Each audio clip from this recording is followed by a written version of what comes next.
আসসালামু আলাইকুম ভিউয়ার্স। আজকে যে বিষয়টা সম্পর্কে আলোচনা করতেছি সেটা হচ্ছে বান ফিরানি ও বান মারণ। অর্থাৎ এই প্রক্রিয়ার মাধ্যম দিয়ে আপনাকে কেউ যদি বান মেরে থাকে বা আপনার উপর কালো জাদু করে থাকে, এটা তার শরীরে গিয়ে লাগবে, অর্থাৎ বান ফিরে তার শরীরে গিয়ে লাগবে।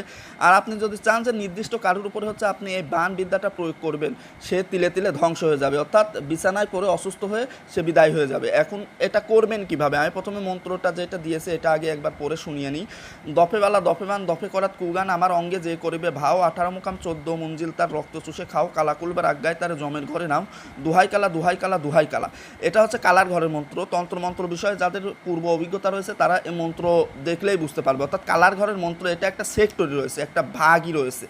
তো এই মন্ত্রটা প্রয়োগ করার পদ্ধতি হচ্ছে আপনি যদি হচ্ছে বান ফিরাতে চান তাহলে এটা হচ্ছে বছরে 12 বার করা লাগবে, অর্থাৎ মাসে একবার করতে হবে। আর আপনি যদি হচ্ছে কারুকে বান মেরে একেবারে বিনাশই করতে চান তাহলে 3 দিন করলে পারে সেই ব্যক্তি পৃথিবী থেকে বিদায় নিবে।